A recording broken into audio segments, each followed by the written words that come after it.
Hello, y'all. Welcome back to the Full Collusion Show. And right now we're going to discuss, are the Dallas Mavericks and the Miami Heat for real / contenders? You go first, sir. Why did you have to bring the Mavs into this? Because they are an NBA team. We are discussing the NBA. The Mavs just lost to the Sacramento Kings. Sir, if you were watching, sir, we would discuss that game, but just say, are the Dallas Mavericks, I would discuss the game because I know you did not watch it because I watched it, but are the Dallas Mavericks and the Miami Heat for real / contenders? This man's about to say Cowboys. I say the Mavs are legit contenders, and I still don't believe in the Heat. It just feels awkward to see them, be this successful right now. And it's just like, I'm waiting for them to fall. I'm waiting for the Heat to fall. But the Mavs are contenders. But if Porzingis don't show up, y'all might become pretenders real soon. Might.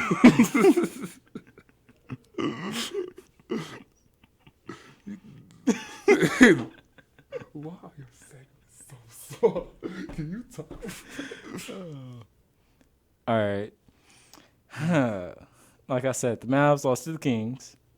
You guys have a good team. Like, Luka's great. Who's y'all, bro? Who's y'all? I keep Stop saying being y'all biased. because Stop being biased. I am not biased. Who's y'all, bro? The Mavs have a good team, okay? Mm-hmm. Like I said, Porzingis needs to show up. Your bench is great. Luka's carrying. It's all good. But, I can still see y'all falling down if Porzingis can't carry his weight. Porzingis is supposed to be the second superstar on that team. He is supposed to be helping Luka out, and Luka's carrying the team like he's all by himself. That bench is helping, but Luka is literally doing everything for that team. The Heat, on the other hand, I haven't been watching the Heat, so that's why I keep saying I can't see them keeping this up. The Bucks are ahead of the Heat, and the Bucks will stay ahead of the Heat, and I feel like the Heat will eventually come down towards, I want to say January, February, around that time, they'll start coming down. Okay, man. So I'm gonna go with the Dallas Mavericks. So your point of, so I'm gonna go to the game against the Sacramento Kings because you keep bringing it up, sir. Okay, so we were down by Sacramento by 20 points, maybe at third quarter at the end of the first half. Then we made a comeback, and on the final play, with 30 seconds left, Luka got fouled on the floater, which the refs didn't call, which probably could have, if they called that foul, they probably could have won the OT, and the Mavs should have won that game. So looking at that game, it was a close game. Plus, all the games that the Mavs had lost were close games, except losing to the New York Knicks twice, which I don't understand. Porzingis. No, yeah, it was because of him. Because bro, that what makes me mad. I hate when teams come out and start playing like it's an NBA championship when they play against maybe a player came back from a former team. Like, really, bro? It's just Porzingis. Porzingis got traded. First of all, I mean. Then this team started playing like they in the NBA Finals. Traded. That's the thing. Porzingis won it out of New York. And plus, half those players, but they didn't even play with Porzingis. Like Marcus Morris, but I do not, bro. I don't understand, bro. Every time he go against us, bro, he want to drop 30. I don't understand people like that. Every time they go against the Dallas Mavericks, they want to drop 30. It be like that. Oh no, it don't be like that, bro. They wrong. Then when they go against maybe a team like the Lakers, they want to drop 10. Oh, today's not my day. Oh, when they go to against the Mavericks, oh man, I'm working on my jump shot, man. I have the green light today, man. That's all happens all the time. But looking at this record, man, do I think the Mavericks are contenders? Go ahead. I'll say. No. Huh? No. Huh? Huh? They're contenders. No, they're not fully contenders, but they're not pretenders. They're tenders. I mean, they're in between because when this NBA season, it's all about matchups, man. I see them go against the Lakers, and they match up well against the Lakers. They almost beat them 2 times. Because the first time was, I think the Mavericks really should be 2-0 against the Lakers this season, who I think is the, you know what, that's a later discussion later on. But they beat the Lakers. But when I look at the Clippers game, I mean, I mean, they got clamped.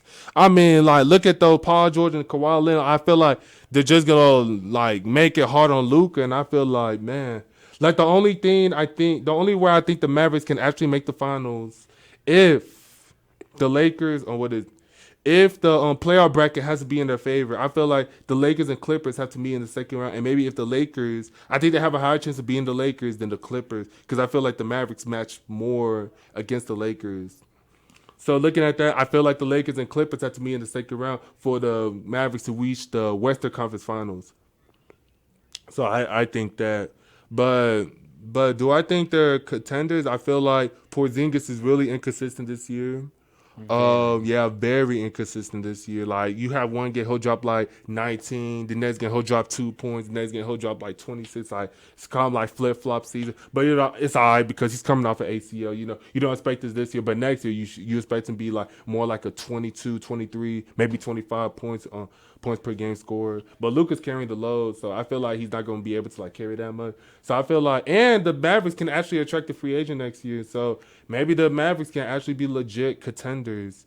But making my point, okay, I'm gonna go to my point with the Miami Heat. Are they contenders? I really think they can be contenders, man, because you have a guy named Jimmy Butler, man, a big shot maker who can make shots in the clutch. And you talking about the Bucks, man? They don't have a shot maker who can make shots in the clutch. They don't have that guy. Giannis. People, they clog up the paint. Because you're talking about, Giannis having a good regular season. I know the Bucks are on a 4-game winning team, but did you see how the Toronto Raptors beat the Bucks? Look, man, you got Giannis. Once you clog up the paint, that just makes it easier for him to facilitate. Okay, but it's gonna depend on the Bucks if they can make those shots. And last time I checked, they lost Mirotic. Wait, no, is it Mirotic? I think it's Mirotic to. I think they lost Brogdon, right? Yeah, they lost Brogdon. I think they lost Wesley Matthews, who played for the Dallas Mavericks, who's really inconsistent. Backstory, anyone? Yeah, no, I'm good.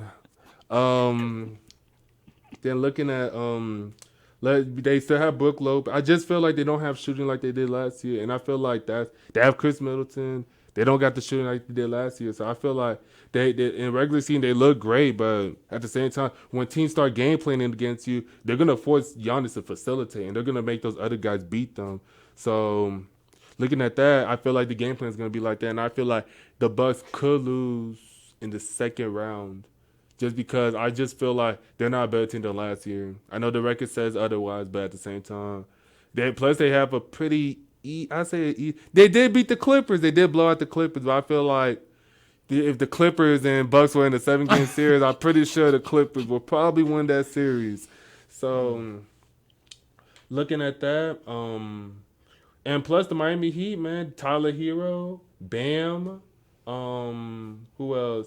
That new rookie on Kendrick Nunn. I mean, the sky's the limit on this team. Plus, they have a great coach, a championship coach, Eric Spoelstra. See, that's the two teams that these teams have in common. The Mavericks and the Miami Heat. They have championship coaches. So looking at that, they probably could be contenders because they have a championship coach. They really they have the coach. It just they have feels a good weird bench for me to just say like they have a person who can make the final shot. It feels weird, fam. Well, I'll see later on. The two surprising teams, third in each of their conferences, man. Looking at this team is really these teams are really like surprising everyone this season. But my Dallas Mavericks, they really shocked me. I had my predictions earlier. I had them at 8th in the West. And, we have a Dallas Mavericks hater right here. It's actually like making them contenders, Dallas Stars are better than Dallas Mavericks. Oh, okay, man. Who watches no offense to whoever watches hockey, but who watches the Dallas Stars out of everyone who watches Dallas? Every hockey person here. I am sorry. All I know is the puck is black. That's the only thing. Can we take a commercial break? Man. But when we come back, we're going to discuss who's the best team in the NBA. Stay tuned in the full Collusion show. This man really took a commercial break. I was kidding.